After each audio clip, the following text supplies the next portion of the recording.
The ocean has a way of hiding its secrets. For sailors who spend their lives at sea, the water is both a friend and an enemy.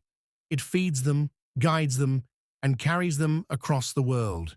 But sometimes it also reminds them how small they truly are. Captain Daniel Mercer had spent nearly 20 years working on the ocean. He had crossed storms, navigated through thick fog, and sailed across waters so calm they looked like glass. But the night everything changed began like any other. Daniel and his crew were aboard a medium-sized cargo vessel called the Aurora Tide. The ship wasn't huge like the massive container vessels that crossed international routes, but it was strong enough to handle the open ocean. Their mission was simple: transport supplies between two coastal cities across a stretch of deep ocean known for unpredictable weather. There were 11 people on board. Most of them had sailed together before. They trusted each other. They trusted the ship. And they trusted the ocean. At least enough to believe it wouldn't betray them. Late in the evening, the ship cut smoothly through the dark water. The sky above was clear, filled with thousands of stars reflecting off the ocean's surface. From the bridge, Daniel looked out at the endless horizon. It was peaceful. Too peaceful. Around midnight, the first strange sign appeared. The radar flickered. At first, it was subtle, just a brief glitch on the screen. Daniel leaned closer, tapping the display gently. The signal returned to normal. Probably nothing. But a few minutes later, the compass began behaving strangely. The needle trembled slightly before settling again. Then the radio filled with a sudden burst of static. One of the crew members, Alex, stepped onto the bridge. "Did you hear that?" he asked. Daniel nodded slowly. "Probably interference," Daniel said, though something about the situation felt wrong. The ocean around them was silent. No other ships appeared on the radar. No storms were visible on the horizon. And yet the instruments continued acting strangely. Minutes later, something appeared in the water ahead. At first, it looked like a shadow. Daniel narrowed his eyes. The object floated partially beneath the surface, drifting slowly across their path. "Slow down," Daniel ordered. The engine noise softened as the ship reduced speed. The crew shined a powerful spotlight toward the object. The beam of light revealed something unexpected. It was a small boat, an old lifeboat. Weathered and damaged, its paint almost completely gone from years of exposure to the sun and salt water.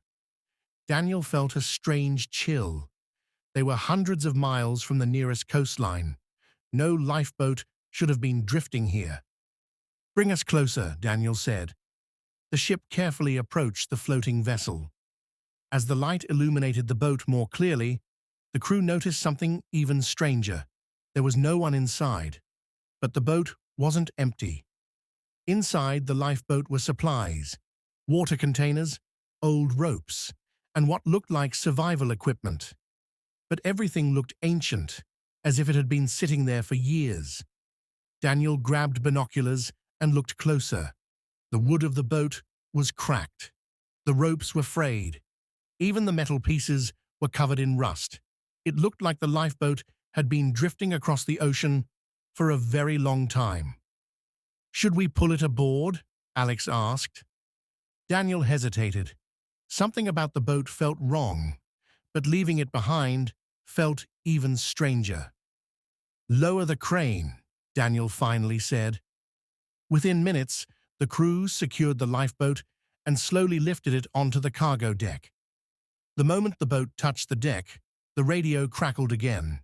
This time, the static was louder, almost violent. The lights inside the ship flickered briefly, then everything went quiet again. One of the younger crew members approached the lifeboat carefully.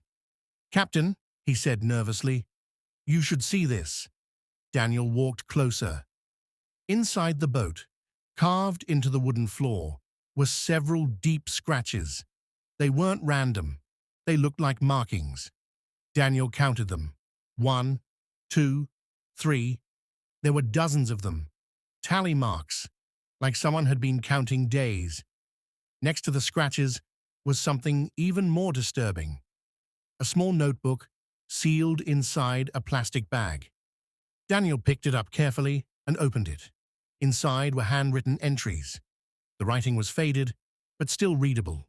The first page read, Day 3, still drifting, no ships in sight. Daniel turned the page. Day 7, food almost gone. Another page. Day 11, something is following the boat. The crew exchanged nervous glances. Daniel kept reading. Day 14, the ocean is too quiet tonight. Day 17, I swear I hear voices at night. Day 21, if anyone finds this, please tell my family I tried to survive.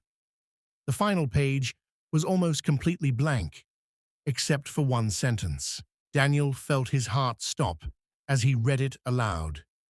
It's circling the boat. Silence filled the deck. One of the crew members nervously looked over the side of the ship.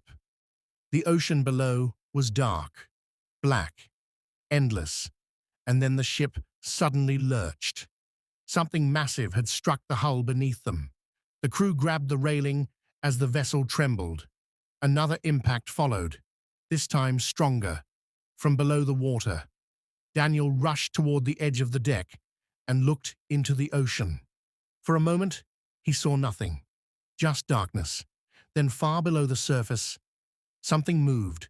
A massive shadow passed beneath the ship. Slow, enormous, too large to be any animal Daniel had ever seen before. The crew stood frozen as the ocean around them slowly began to ripple. Whatever was beneath them was still there, and it was still circling.